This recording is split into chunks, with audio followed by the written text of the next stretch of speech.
Let's go to the main slate. Who do you like for stacks? Like which quarterbacks are you building around? So I like the Kenny Pickett, George Pickens stack here against the Texans. Both are way too cheap, especially Pickens, the way he's been playing.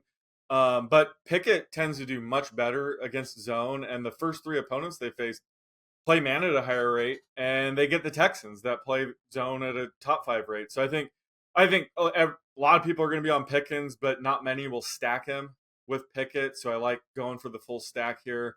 Also like the Broncos stack of like Russell Wilson, Cortland Sutton, and especially Marvin Mims thrown in there. I mean, this is the toilet bowl matchup of the week against the Bears, but could end up being higher scoring. And Wilson's playing fine. It's the defense that's been the problem. I mean, Wilson's topped 300 yards in back-to-back games. And a lot of that has been due to, Cortland Sutton and Marvin Mims especially playing well. So love going with like a heavy Broncos stack here. And yeah, maybe send it back with like DJ Moore or something just in case it is a shootout, but love the Broncos stack here.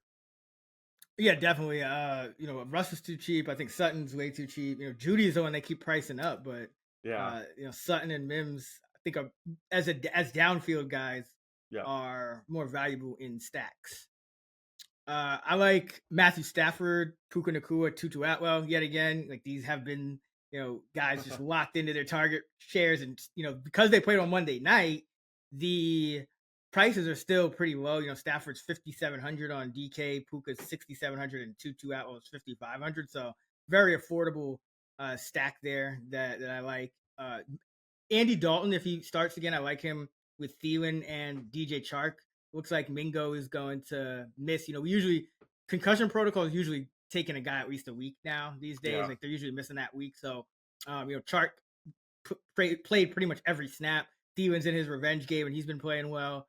So against Minnesota, this team can score the ball. I think Carolina might be a similar game script to the game against Seattle, where they're going to have to throw the football. And also, just because it's cheap, I'm a little lower on the consensus on Burrow, but I still like him stacked with Jamar Chase just because Burrow's only 6,500, Chase is 7,800, and the Titans have given up a good amount of production to number one wide receivers this year. We saw Amari Cooper in that last game have a big game. We saw Chris Olave in week 1 have 112, and Keenan Allen had 111. So all three number one wide receivers have gone over 100 against the Titans. So Burrow and Chase, pretty affordable stack this week. Like it as well. All right. What about dart throws?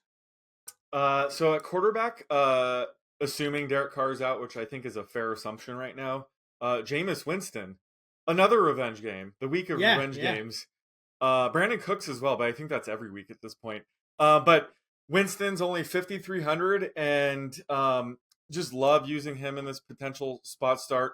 He's probably not the same YOLO type of quarterback we remember from Tampa Bay, but he's still surrounded by just a ton of elite pass catchers. He has Chris Olave, Michael Thomas, Rashid Shaheed, and we'll have Alvin Kamara at his disposal this week. So he's definitely worth a flyer at 5,300. At running back, I'm going to go with Khalil Herbert at 4,700. Both he and Roshan Johnson are in like a 50-50 split right now, with Deontay Foreman completely phased out. So I think both backs are worth a flyer, but I'm taking Herbert here just because I think a more neutral game script could favor Herbert a bit more. And hell, you could use both backs. Denver just did allow 40 plus points to 2 Miami backs last week. So I think taking either of these Broncos backs below 5K is a good play here. At wide receiver, I like Elijah Moore at 4,700. He's seen a 20% or more target rate in every game this year. His routes run rate have been, trending up. He's coming off a 9-catch game, and you can get him below 5K. Love him here. Rashid Shaheed at 4K. Like I said, he's going to have Jameis Winston potentially throwing more downfield. Shaheed's coming off a 0-catch game, so I think his rostership will be low. And he tends to thrive against zone coverage.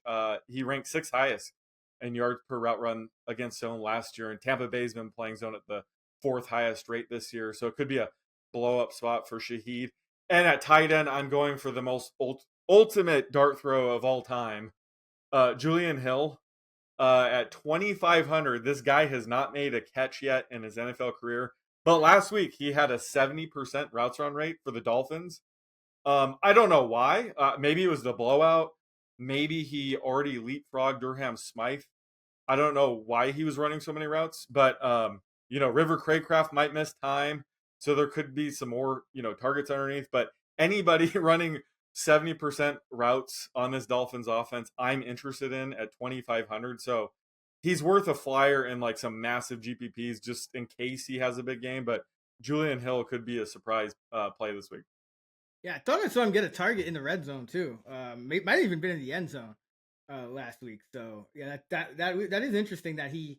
I mean, I'm sure part of it was the blowout, but yeah, I think that's the first time he's been active because he's been hurt. So yeah, I didn't think of that, but yeah, he's missed the first 2 games with injury. Yep. Durham Smythe isn't like an elite tight end, so it wouldn't take much. But I didn't see any injury like news around Smythe, so it was bizarre. Yeah, I mean, it's they're working guys in, so yeah, definitely something to monitor. I like that. Yeah, that call. All right, yeah. I got few running back Jaylen Warren, 5K against the Texans. We kind of got that report that he's going to be more involved in the run game, and Najee Harris still got a good amount of carries. But once again, I think Warren looked like the better player. So now you're going up against Houston. I think Warren's role is going to continue to increase. He played a season high 45% of the snaps and got 11 touches. So he's got double-digit touches in each of the last 2 weeks.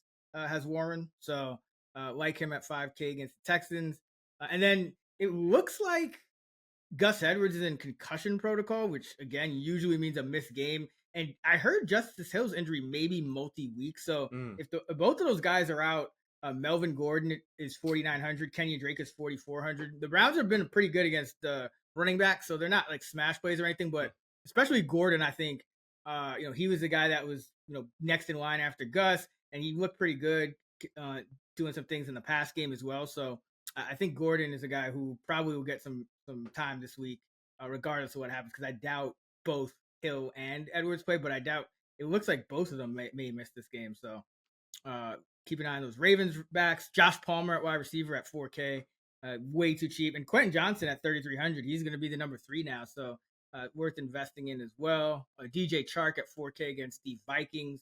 Looks like he's going to be a every down player now, especially with Mingo and concussion protocol. Terrace Marshall's that number 3. Calvin Austin is just 3,300. Guy you liked last against the Raiders, and he came through. He's 3,300. Whoa, way too cheap. That what? Yeah, he's way too cheap. Way too cheap. So I like him in all those Pickett stacks as well. And another. I mean, a lot of the Steelers are just too cheap because of. I guess because they played on primetime and the prices had come out, but Freiermuth is only 3,400. So I like him at tight end. He was a guy that I said last week, kind of probably going to bounce back sooner than later. And now he goes against this Houston Texan defense that, I think, a lot of zone coverage that tends to be good for tight ends. Evan Ingram had 7 catches for 67 last week, and Jaguar tight ends had 10 catches total against this Texan D, and they gave up 6 catches to Colt tight ends the week before. So, like Freiermuth as well. Yeah, I didn't realize Austin was 3,300 because there was a error in my spreadsheet because they have Calvin Austin the third. But holy crap, yeah, that is way too cheap. I was a little bit disappointed. They're kind of just using him as like this downfield threat. I was hoping like design more like screen passes, just get the ball in his hands. He's so friggin' good. But that's Matt Canada for you. But yeah, I feel like he could be more of the Deontay Johnson type role, but I don't know. They pigeonholed him as like the downfield threat, unfortunately. Yeah, I mean, I think it's because Pickens is more of like now the intermediate guy, and then Allen Robinson really doesn't have the juice to go, to separate down the field. Damn it, A-Rob. Locks him in. Yeah, it's A-Rob, of course. It is A-Rob's fault. Yeah, he's hurt too, or he's banged up too. I saw him. And then, the guy you probably want to give a screen pass to is Jaylen Warren. Yeah, that sucks. But it does make sense when you put it that way. All right. Since you're under the weather, we'll just do a DraftKings lineup this time. We both had pretty high scoring lineups. I think it was like 202 to 170 last week. But Yeah. I guess I forget who went first. I think it was you, right? Last week in Yeah. DraftKings. All right. Yeah, you can go first this week. I am going to go with Pat Fryermuth at tight Nice. end. I was wondering which 3,400. Steeler would go first. Yeah, I know.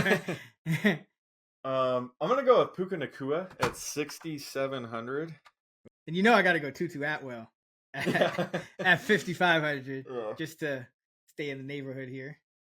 Well, I am going with Pickens at 5,400. Oh yeah, he's way too cheap. Yeah, a lot of good options this week. It's gonna be easy to build a team right now.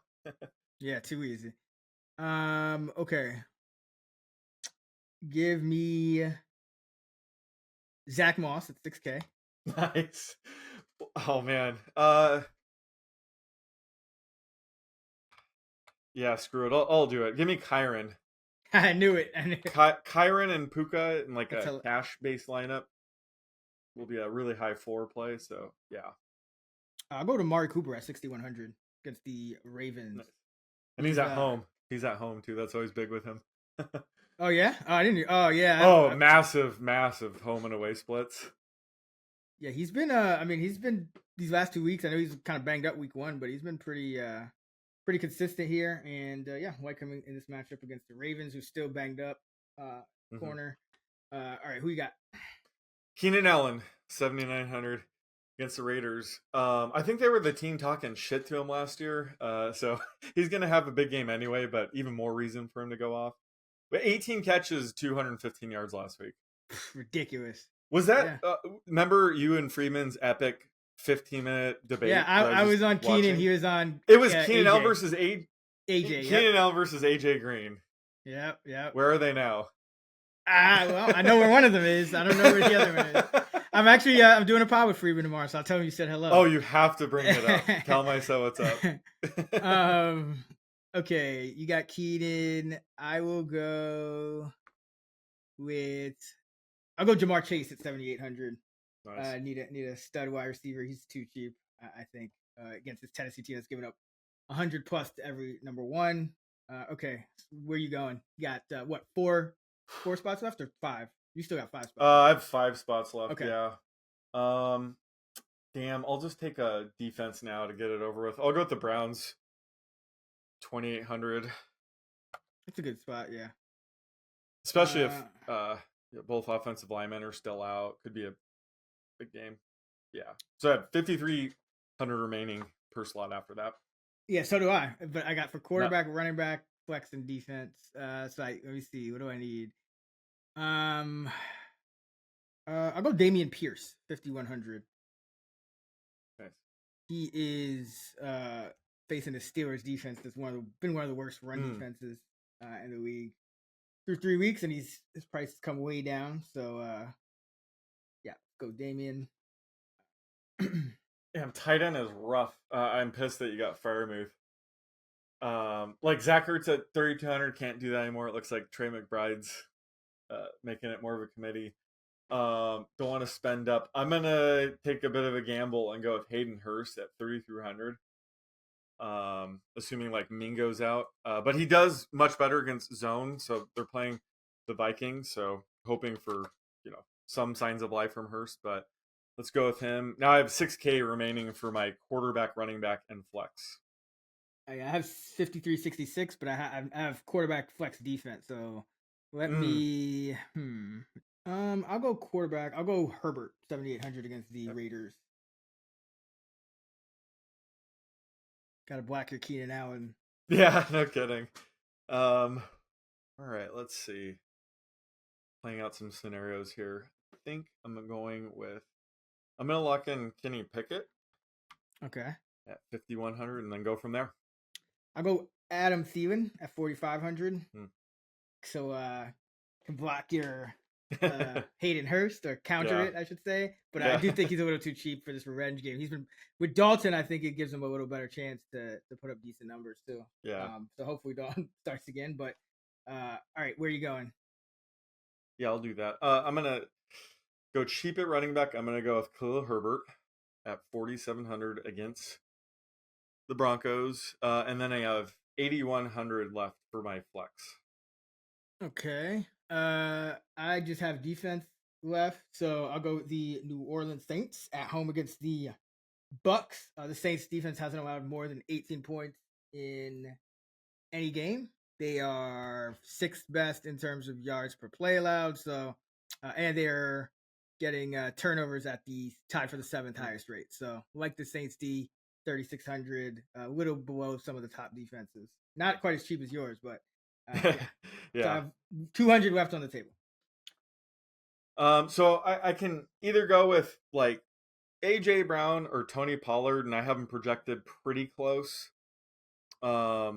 Maybe the slight edge to AJ Brown, but I'm gonna go with Tony Pollard here.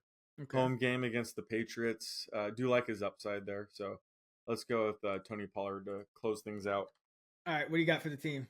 So I got Kenny Pickett quarterback, Khalil Herbert, and Kyron Williams at running back. My wide receivers are Puka Nacua, George Pickens, Keenan Allen.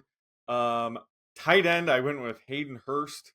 And my flex is Tony Pollard. And for my defense, I went with the Browns against the Ravens. All right. I got Justin Herbert at quarterback, 7,800. Zach Moss, 6K at running back. Damian Pierce, 5,100. Wide receivers, Jamar Chase at 7,800. Amari Cooper at 61. Tutu Atwell at 5,500. And Thielen in the flex at 4,500. Tight end, Pat Fryermuth at 3,400. And the Saints defense, 3,600 with 200 on the table.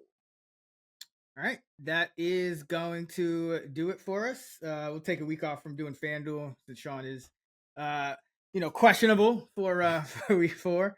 But for more great fantasy content from Sean and I, be sure to check out our full player projections episode. That is out right now over on the Action Network podcast channel. Every Friday morning, we'll have the night shift episode of the Fantasy Flex right here on this channel. A special episode where we preview Sunday and Monday night DFS slates, and I guess the London slate this week. Oh God, that's well. this week. Yeah. But no, we had some pretty good hits on the last pod. Olamide Zaccheaus, Calvin Austin, so Fryermuth. So hopefully we can keep it rolling. ActionNetwork.com for all of our NFL fantasy and betting content. FantasyLabs.cool for our DFS tools and models. Sean is on X at @_oddsmaker. I'm at Chris Raybon, and we're at those same handles on the free award-winning Action Network app. Till next time, let's get this money.